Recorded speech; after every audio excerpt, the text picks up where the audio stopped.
Amri had suffered. That applies to my brother Nganda Ssemujju. He ran away. But I want to give you a simple experiment to show who are those who get public resources.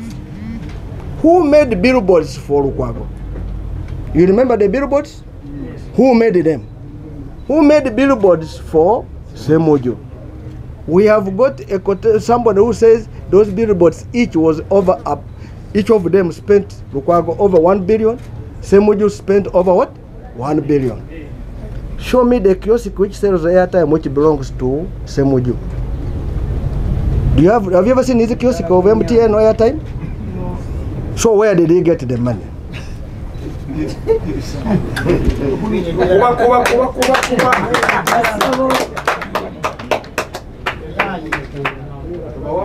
So I told you that we have been funding elections. It has never been an issue. All those periods, nobody has ever questioned where was the source of what? Funding. But in the 2021 is where the question is what? Coming. This double standard should not be accepted, and we shall not agree to people who talk with their tongues folded. During the day they are saying something, and the night they are saying a different story. Honorable Ssemujju is the biggest beneficiary of government money. You recall when he was a chief government whip, and now he is now opposition whip. No, that's a whip, chief opposition whip. He was given a vehicle with even a lead car and a field with a fuel card. But also they gave him cash 200 million. If he loves Uganda and FDC, why didn't he either bring the 200 million in FDC or return it to the consolidated fund? Because he was already given it. Because he had already what? The vehicle. I have mentioned about the people he employs. I want you to go and find out who his relatives are before he asks Museveni his relatives he has employed.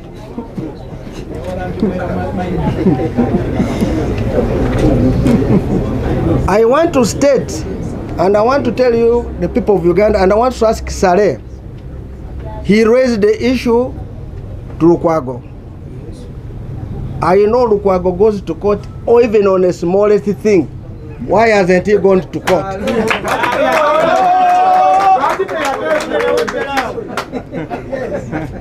That clearly shows there is truth, and I wanted to ask General Saleh to give me authority to prosecute this case up to the end, because I am one of the best investigators in this world.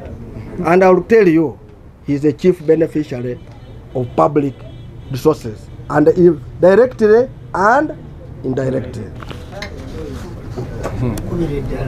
Recently, he was paid over 500 million by Attorney General that he went to court for a case that they were thrown out of office.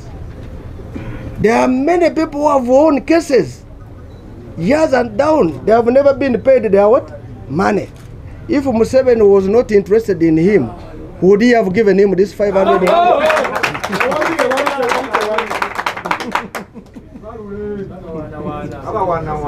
The document we have, which will show criminality, and I want Honorable Ssemujju to deny it, is going to be circulated to you for you people to see a leader who is supposed to do oversight function, how he behaves. If you can get money like that, will you really question anybody?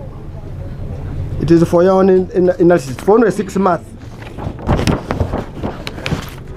There are areas, I've told you, where he was in Juba, Nairobi, Saudi Arabia, Dubai, almost on the same days. I want you to ask a question. Did you send members of parliament to go and be trained how to do campaigns? I thought they are already campaigning my people. If you see those documents, he's almost every week in Nairobi training in campaigns. He went to supervise elections in Kenya for 14 days. Were elections in Kenya there for 14 days? No.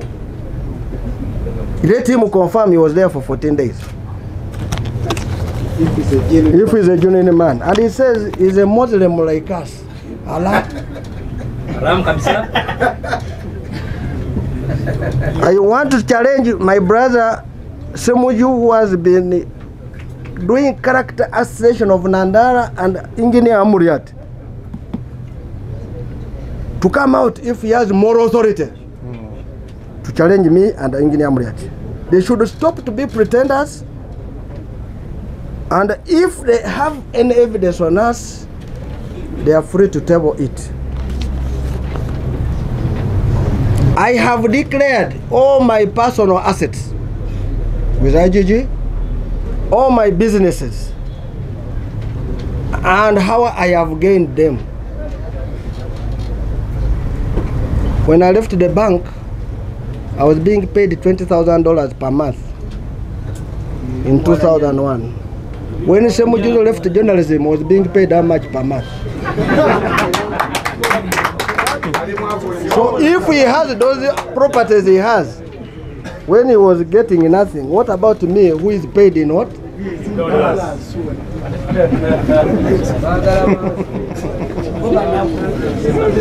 I will also give a document which talks about the 300 million of agents which was given to our founding father, who claims he took pictures of the money, and when he was returning, he returned it in installments on the day of voting and thereafter, and we still have a balance. And if he says it was that money, he would have returned it all once, not in what?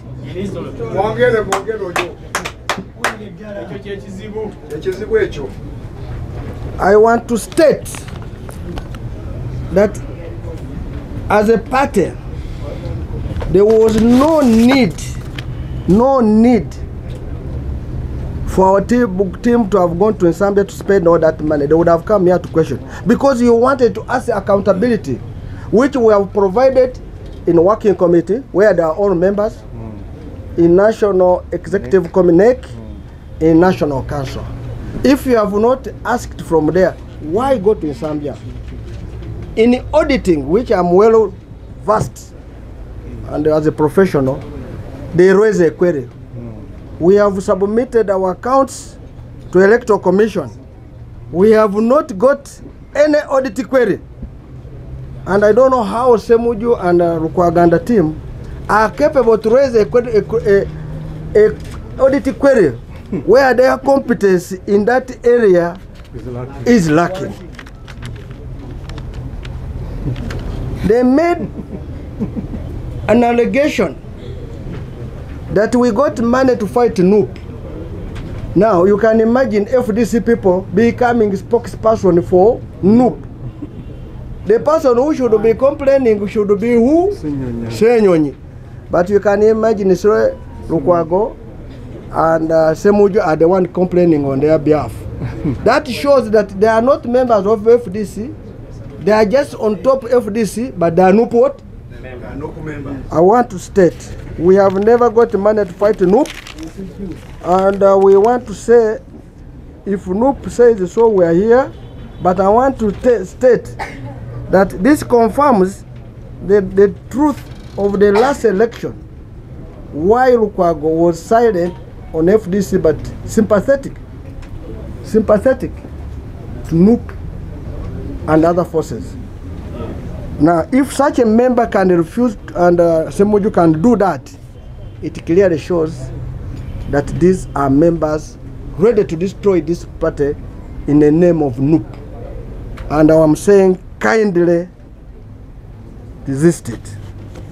As FDC, I would like to remind you that FDC believes in democratic processes. That's why we have the elections. We're in the election process. As the party president explained, our village structures start on 21st, and this is a command of the national, it is a command by our constitution Article 15, Clause 4, which says there will be party branch elections. That also applies to 16.3, 17.2, and that's what the party is doing. I want to state that we have also received a petition where people say that the chairman FDC, the party president FDC, the chairman FDC president, the chairman, not electoral, the chairman, the national chairman, has no mandate to stop any election process. And that's true. The Electoral Commission of FDC is independent, and they do what they are supposed to do according to the law. And if they have decided to conduct the election, it's the command of our constitution. As the Secretary General of this party, who keeps the accountability, who is in charge of, who is the custodian of the law, that is to say, responsible for compliance with all legal obligation of the party, I will defend this constitution. Anybody who tries to break it will not be accepted. It is so unfortunate that our brother Lukwago is mobilizing people for coming to disrupt the National Council. I want to request colleagues and brothers that don't do it. This is not a fighting ground.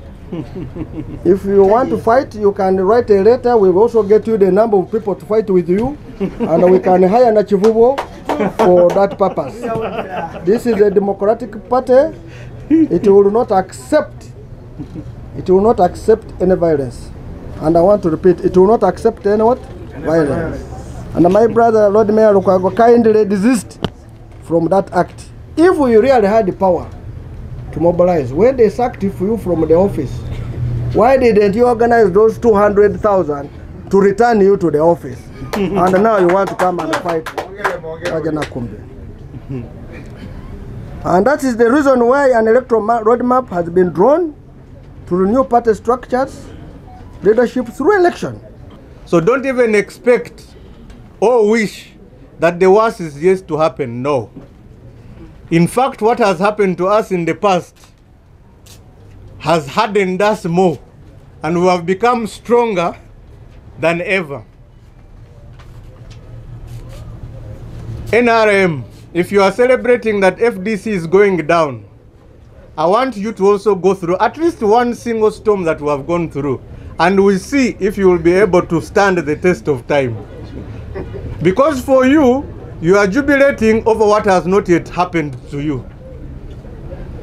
Now, for somebody to allege that ISO is the one registering members and constituting the structures of the Forum for Democratic Change, do you want to tell us that you are the commander of ISO and you are the one who has deployed those people to go and register members of the FDC? What is your basis for the allegation? Isn't this an insult to the party which you are supposed to be speaking for? Again, I'll state it clearly, that in the history of my 44 years on earth, it is the first time I am seeing a spokesperson who is duty-bound to protect and defend his institution speak ill and demonize the institution which is supposed to be speaking for. So, my brother, Honorable Ssemujju, really, do you still think you are competent enough to speak for this party? Or people should relieve you of those duties and help you like I helped you on Monday when you are busy undermining your party, and then you complain that you are the one who is in charge of press conferences at this party? I want to remind you that actually the chief spokesperson of this party is the party president, and he is the one who delegated me to come and fill the gap which you had created at the headquarters. And as a law-abiding member of this party, I pledge to continue speaking for this party with or without Ssemujju Nganda. The moment he brings an allegation against his party, in favor of a sister party, that clearly shows where his heart is. His heart is not in the FDC. His heart is where he's advocating for. And if I may ask him, what is the relevancy of his allegation in 2023?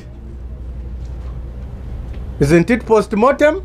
Remember, some people are saying, I've just returned to the party. There's a difference between divorce and separation.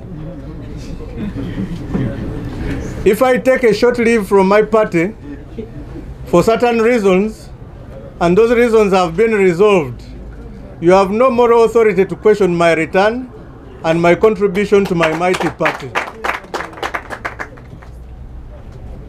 The able leadership of this party decided to hold national post-election audit, reconciliation, and harmonization meetings all over the country. And that was a problem to some of our colleagues who don't mean well to this party. I remember in Uganda itself, we were in Masaka. The Honorable Ssemujju Nganda appeared at that meeting in Masaka for 10 minutes and he returned to Kampala. It means he was coming to show face. If he was a serious leader of this party, he would have soldiered until the end and listened to the affairs and grievances of the party members. And I want to believe that those meetings were actually giving him an opportunity to bring all those related, election-related complaints that he is now bringing now in 2023. Even when we concluded those activities here at the headquarters, I did not see any of them. The Lord Mayor was not here, and I kept on asking, where is our Deputy President for Uganda? We are concluding this activity in his region, and he has not appeared anywhere, because we had a meeting in Masaka, we had another one in Impiji, and another one at the headquarters. Another one in Buikwe and Luweru.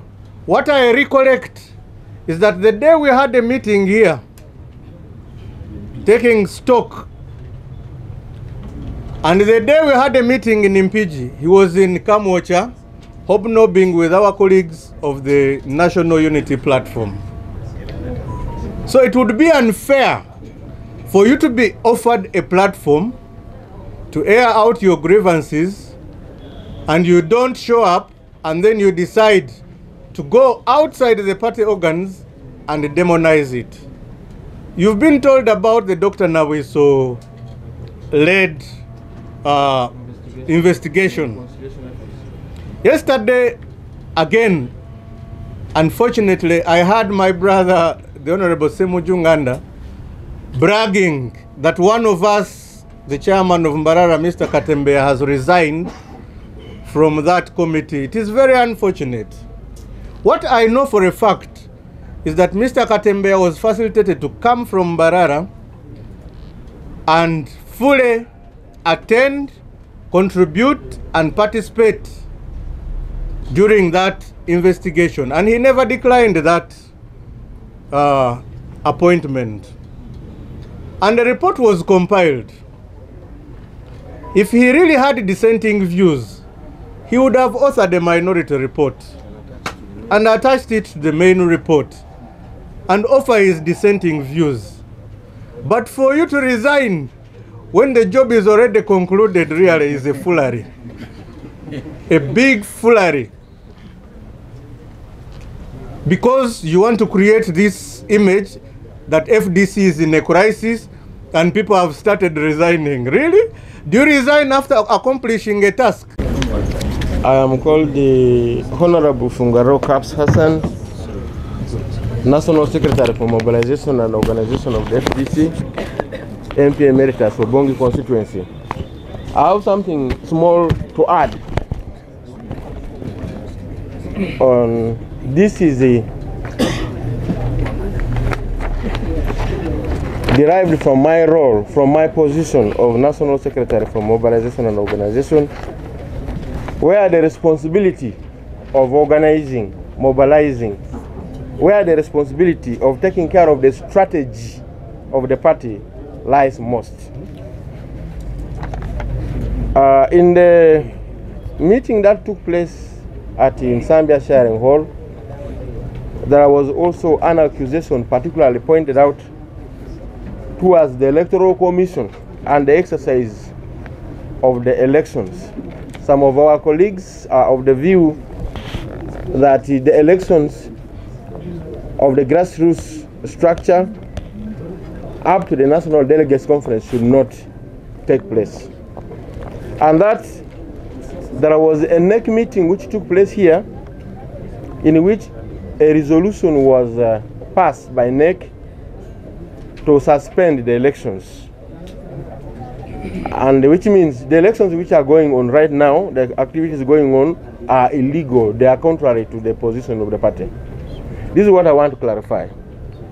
That statement from Nsambya was not correct to some extent. Whereas a meeting took place here of NEC on the 16th of June 2023, and whereas a motion was indeed moved here on the issue of suspending the elections as stated at the Nsambya meeting, the resolution passed was not to the effect that put off the elections completely. That matter was put to a vote, and these were the three positions. There were three positions which were brought in that motion. Number one, that you suspend the elections for 6 weeks. Number two, suspend the elections for 4 weeks. Number three, suspend the elections for 3 weeks. And these things were voted for. The votes obtained in the meeting were as follows. The one of 6 weeks got 6 votes. The one of 3 weeks got 3 votes. And the one of 4 weeks got 13 votes. The total number of people who participated in the meeting and in the voting is equal to the total of this which you added. There were 22 people in that meeting. Now suppose you are the one chairing that meeting. What is the resolution of that meeting? There. It was the one which was carried by the 16, by the 13, by the majority. Are we together? Yes. And the majority said, let the elections exercise, which was already planned by the Electoral Commission and was to start on the 19th of June, be suspended for 4 weeks. That suspension was done, and it was respected. Instead of the elections taking place on the 19th of June, count 4 weeks, it was suspended. By that, the 4 weeks would have ended and the elections would have started by 14th of June. Of July. Of July, 14th of July. But the Electoral Commission organized and instead announced that the elections should take place on the 17th of July. So my brothers, really, who were there really? Were you speaking on the basis of facts? Can you see this? So don't condemn the Electoral Commission headed by Honorable Teterebuka. They are working within the roles and responsibilities prescribed for them. They have not gone against the rulings of NEC. That's issue number one. Issue number two I would like to bring to your attention is this. There were certain activities which were lined up to be done within the 4 weeks of the suspension of these activities of the elections.